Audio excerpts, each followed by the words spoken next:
Evening, ladies and gentlemen. Welcome into Turfway Park for a wonderful Friday evening of racing here from Florence, Kentucky. 8 races on the card here at the track. The poly track is listed as fast. A lot going on here at the track tonight. As always, dollar night here at Turfway Park every Friday. $1 draft beers, $1 hot dogs, and $1 win, play, show bets. Also, live music later on in the evening from Two for Flinching. They'll be here on floor number 2, rocking the stage. You can witness that from the second and third floors, and also the seating area in between those two for Flinching, our featured entertaining group tonight. So we'll get into the horse racing, though. If you want to take out your racing programs, we'll go over tonight's races here and my thoughts on the 8 race card, including that single 6 carryover in race number 3. And again, that single 6 is a 20-cent base bet. With a carryover of $5,723. We kick things off in race number 1, start of the 15% takeout pick 5, and it's a conditional claimer. 3 and 2 years or non-4 to go 1 mile. Jockey change on part of the entry. The moment is now. Will be Javier Padron, and the entry is my top pick for Southwest Racing Stables, Mystic Tiger, and the moment is now.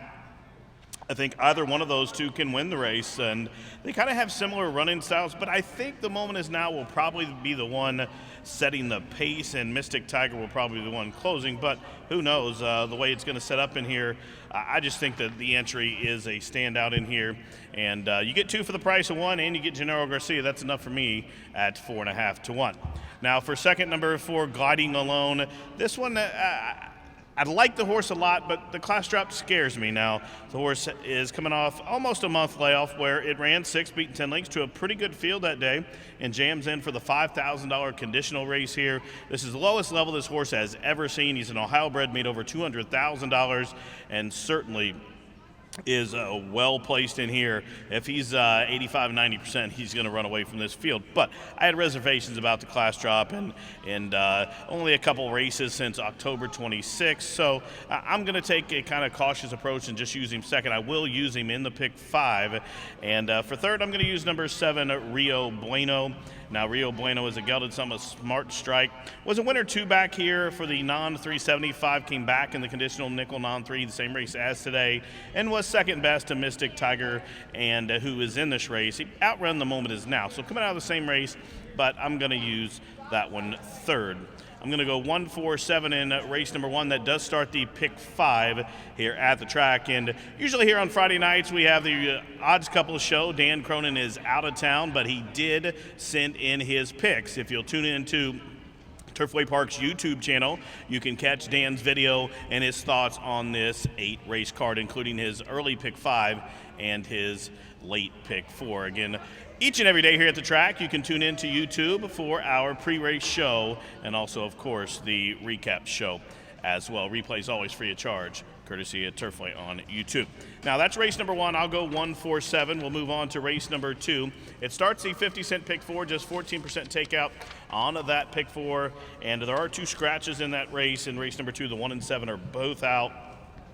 And this race I thought was probably will be controlled by the pace. Now, I think number 2, Contraction, should be a pace presence, stretching back out to the route distance, well drawn to the inside at this mile distance. Edgar Perez hasn't ridden many horses at this meeting, but he is winning about 20%. Very good rider from the Chicagoland area, and this one, Contraction, is 5-2 on Mike's Morning Line favorite. I'm going to use him on top as well. Number 8, Mine and Yours, comes from a new barn. Sippy Contreras was slow to start back in the the holiday meet, but this winter-spring meet, all he does is win.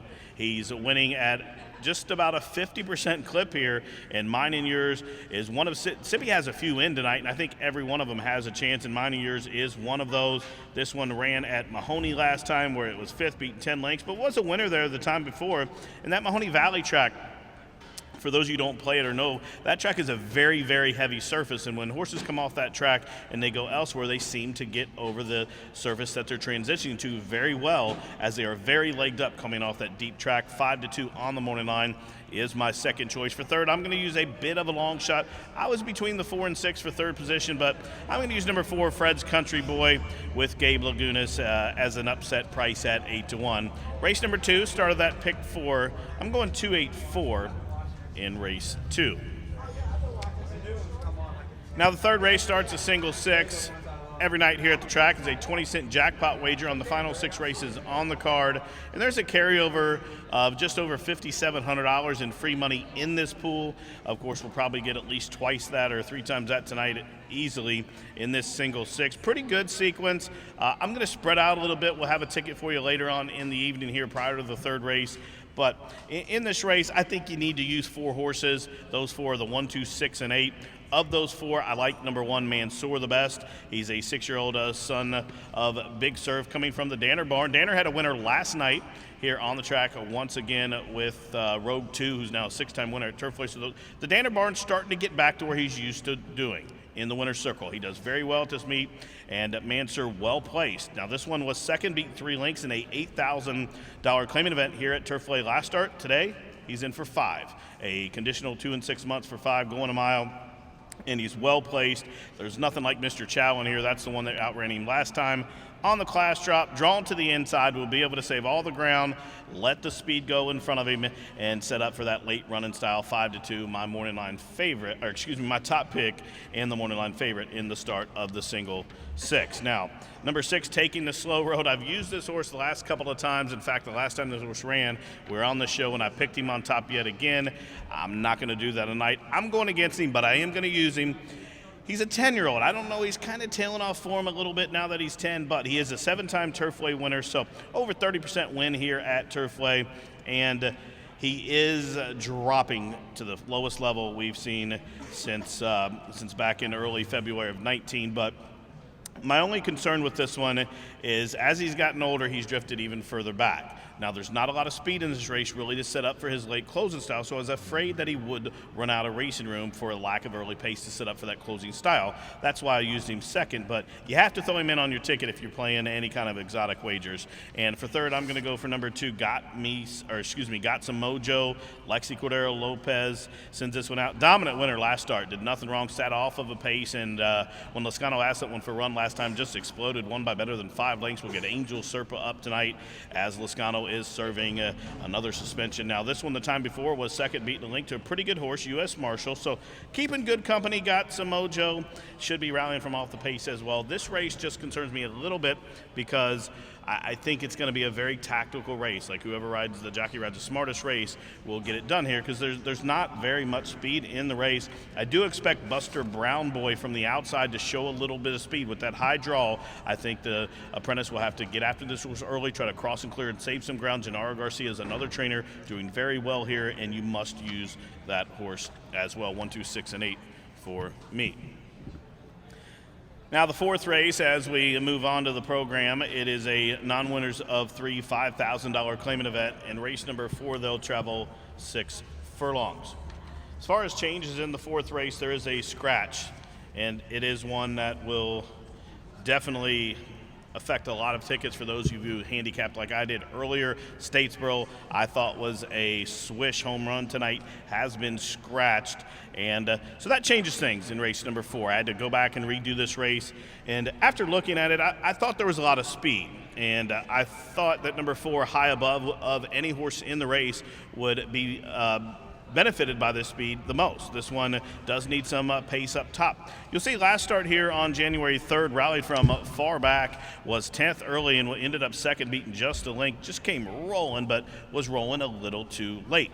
Time before, similar tactics, rallied from off the pace and in behind a 47.5. So really no way that horse in behind a 47.5 mile was going to close in, going a 6 furlong distance. Now, I think the horse will have a pretty lively tempo up top. So High Above for me, 9-2, ended up being my top pick after the scratch of the 9. Number 2, Unveiling. This one has done nothing wrong at Turfway. In fact, is undefeated. 2 for 2 here at the track. He's a son of Arch. I just don't know that he's been facing very much competition here. The last couple of races he ran in weren't loaded with talent. The maiden nickel, there was nothing in there. I was against this horse last start. It was a little bit of a tougher race though, and the horse proved me wrong. It ran on very well, sat from off the pace, and got up to win. Both of those was Martin Garcia. Martin Garcia now has shifted his attack to Oaklawn, and Gerardo Corrales takes over. So Unveiling likes the track. Good connections, Wyckoff Maker, gets Corrales. You have to use the horse. I couldn't toss the horse. The horse is breaking from the inside though, so I wanted to add a little bit of coverage here.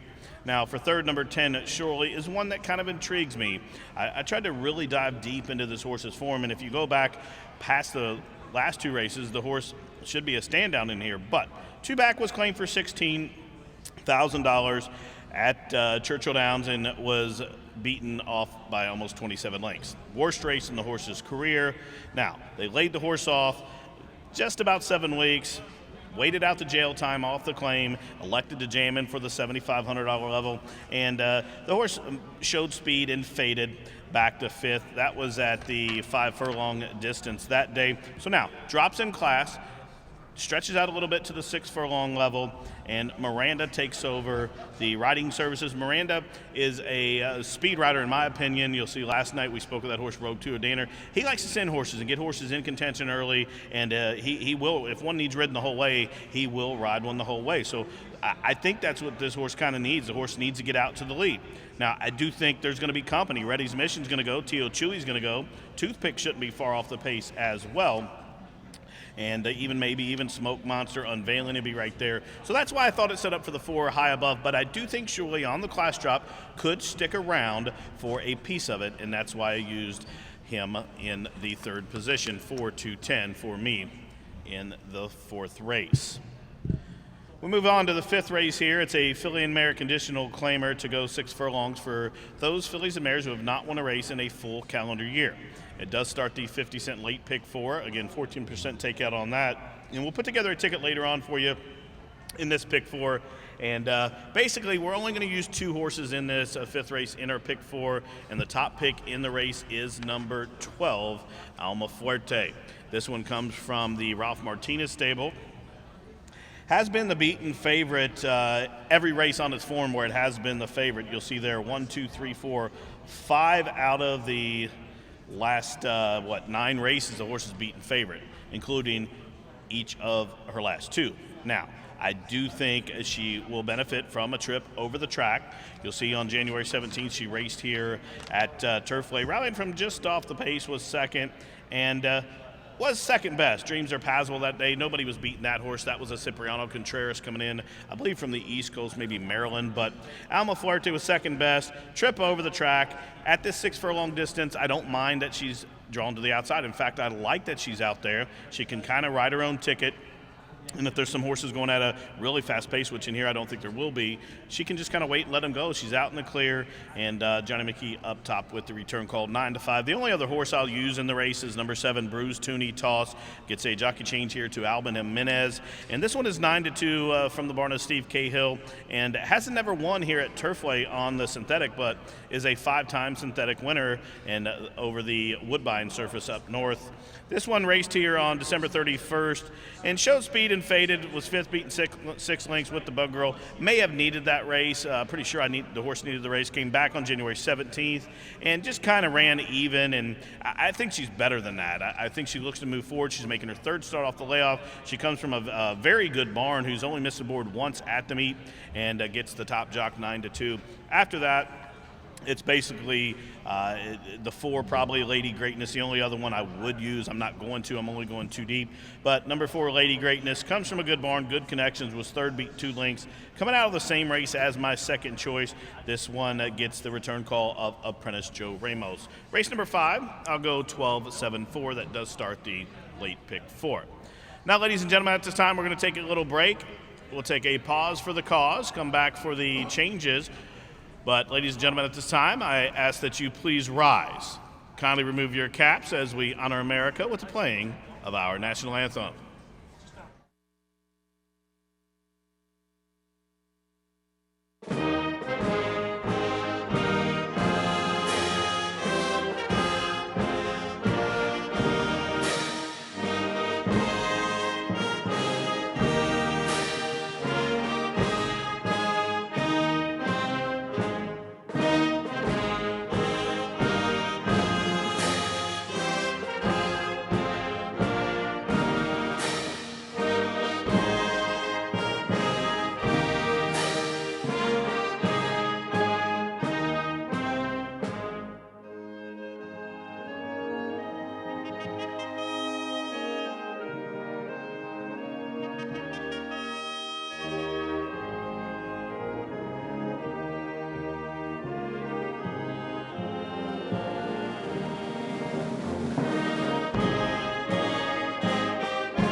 Good evening, ladies and gentlemen. Welcome into Turfway Park. Mutual windows are open. We have 8 races on this Dollar Friday at the track. Again, $1 dogs, $1 beers, $1 win, place, show bets. Race fans, at this time, if you'll take out your racing programs, I'll give you tonight's late program changes. 8 races on the card, Polytrack Fast. Race number 1, there's a jockey change on the 1A. The moment is now. Make the rider Javier Padron. Javier Padron, the new rider on the 1A. The moment is now in race number 1. Second race starts at early pick 4. There are 2 scratches. Scratch number 1, Fighting for Grace. Scratch number 7, Shine On. Second race scratch, numbers 1 and 7. No changes in the third start of the single 6, with that carryover just shy of $5,800. Race number 4. Scratch the morning line favorite, number 9, Statesboro. Number 9, Statesboro in race 4 has been scratched. In the 5th race, start of the late pick 4, there are 2 scratches. Scratch number 11, Boo Hoo Sue. And scratch the 13, Dulce de Leche. 5th race, numbers 11 and 13 are out. No changes in the 6th. Race 7, there's a jockey change, part of the entry, the 1A Junket. Make the rider Javier Padron. Javier Padron on the 1A Junket in race 7. 8th and final, simply take out the also eligibles 13 and 14.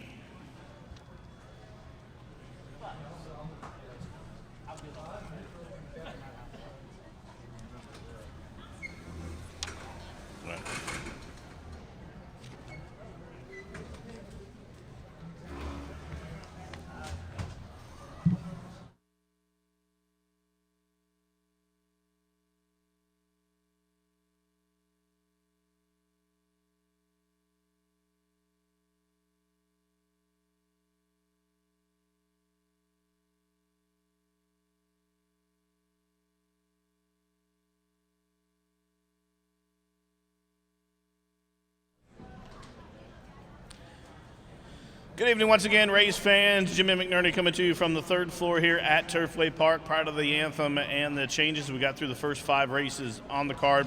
Now we'll look into the final 3 races, including that final pick 3 here on the tail end of this Dollar Friday at the track card.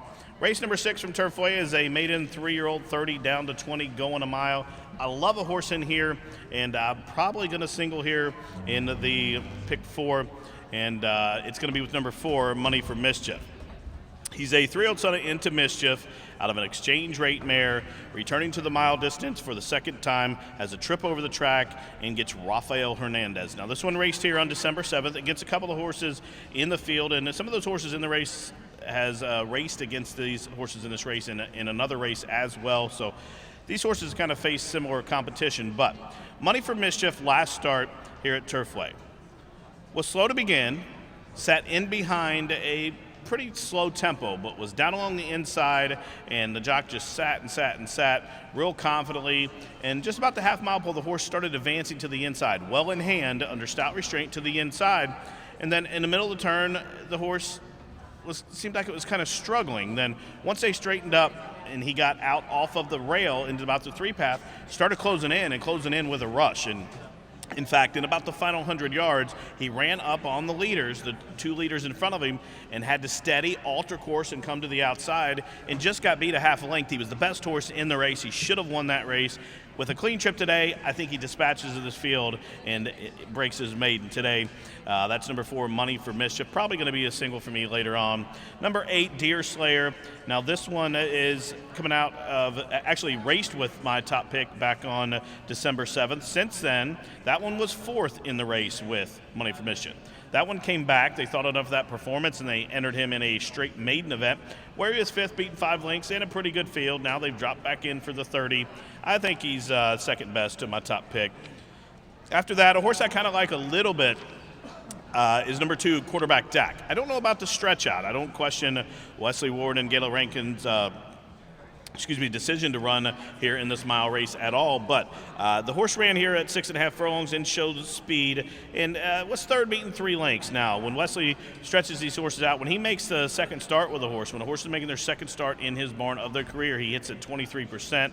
A lot of upside. Alternation was a multiple graded stake winner for, I believe, Donnie Von Himmel, and certainly at the route distance, this horse should relish it. Now, the mare, My Girl Bess, I think she was a sprinter. I don't think she ever routed in her life, but the sire does throw route winners and was a serious graded stake winner, multiple graded stake. I think he won 5 or 6 graded stakes, in fact, alternation. So Quarterback Dak on the stretch out, looks to break the maiden here with Julio Garcia. 482, race number 6 for me. Race number 7 is a optional claimant allowance for A other than optional $25,000 level. They're going to go the classic distance of 1.25 miles. This race, I think, is a wide open event. Number 1, Shakes Creek, and the 1A Junket is a coupled entrance for Southwest Racing Stable. I'm going to pick them on top. There is a jockey change on the 1A to Javier Padron, but I'm going to use these 2 horses just because they have experience. They've won a lot of races. There's several horses in here that are, in fact, non-winners of 2 Life. They're in for the A other than part, not the quarter. Now, Shakes Creek, it exits a 11th place finish in the 4-go. Now, was only beaten 10 lengths, though. That's what I like. Nonetheless, would be 1 to 100 in this race. But Shakes Creek at 6-1. I have to use the horse. Now, the horse was coming off 6 furlong races, stretching out to the 1.25 miles, and should show some speed. I think maybe Shakes Creek will be the quicker of the 2, and Junket will be the one to come running. So they have different running styles here, but 6-1, I like them. I'm going to use them on top. I do like some other horses in here, including a couple long shots, but I do think we need to spread in this race. And I'm all against the 5-horse. Times Square is going to take a lot of money. Really the only one that's ever won at the distance, but that was a very weak maiden race here. That was a 7-horse field, and I'm going to go against Times Square, and I'm going to use number 7, Bourbon Traffic, one of those non-2 sorts that's in here. I think this one's breeding says it should be able to handle the distance, but I do think the horse will be up near the lead. Now, I think this race will set up for a closing horse, but Bourbon Traffic, what I like, ran second to a very, very nice racehorse named Ramsey Solution. That was the easiest of winners, and Ramsey Solution, I think, has a bright future, and we'll see that horse probably in some stake action here in the near future. Now for third, number 8, Ammunition from the Brent Santangelo barn. I don't know what to make of the last race. The horse was up and after the lead. The horse has never shown speed really in his life. It prefers to sit off of it and come running. But time before in the grade 3 at Woodbine was 6 beaten 15 lengths. And, I think if this horse can just take back off that speed, I think there are a lot quicker horses in this one. In this race than last. If Ammunition can just let them speed horses go, sit back, relax, and come running, I think has a big shot at 12-1. Another horse in here I like, number 3, United Stand, 20-1. Has an apprentice that has yet to win at the meet, but does get a break in weight, 7 pounds off, going the 1.25 miles, and should come running late. This one is a 3-time winner, made over $127,000. And then I'll probably throw a couple other in there as well. The 6 Lowe's Journey I'll probably use in that pick 4, but we'll get that ticket to you later here in the evening. But race number 7, my top 3 are 1, 7, 8. Top pick 6-1. That takes us to the 8th and final race, a conditional claimer to go 6.5 furlongs. and there are 2 scratches. The also eligibles are out, and this race I think has an abundance of speed, and I think it sets up perfectly for Hickory Hill from the Troy Newton barn. Leandro Gonsalves up top. Good to see Leandro riding tonight. He took a pretty nasty fall last night here at the track, but did go to the hospital, get checked out. He was cleared okay to ride. He was out working this morning, seemed okay, and Leandro's well mounted tonight. And Hickory Hill, I think, gets it done in the nightcap, my top pick. Second, number 12, TT. This one drops in class. 3-time Turfway winner. Was a win or 2 back here, then up to the $8,000 level, but back in for the $5,002 since at 8 race and has a shot. Now, number 4, Bro, at 15-1, I like. Gets a huge jockey change up to Sammy Bermudez. Has been ridden the last couple starts by the apprentice Magnolino Salazar, who, in fact, put it bluntly, was 5 pounds over as an apprentice, and the horse has been getting in with 120 pounds. Tonight he gets in with 121, so why not ride a journeyman instead of a very inexperienced apprentice, and they have done so. Blanco Salazar is elected to ride Sammy Bermudez. I think it's a huge jockey change. I think the horse will get a pace set up. I think will come running late. Sammy scored yesterday with a 14-1 shot for Marianne Manning. So Sammy's back here off of vacation. He's riding very well. And I think Bro at 15-1 is a must-use underneath the top 2 choices of 7 and 12. Well, that's my choices in this 8-race Dollar Friday card here from Turfway. Don't forget, $1 dogs, $1 beers, $1 win place show bets, and that single 6 carryover starting in the 3rd race. Race number 1, the horses are on the way over to the saddle and paddock. Post time is in 16 minutes. Good luck.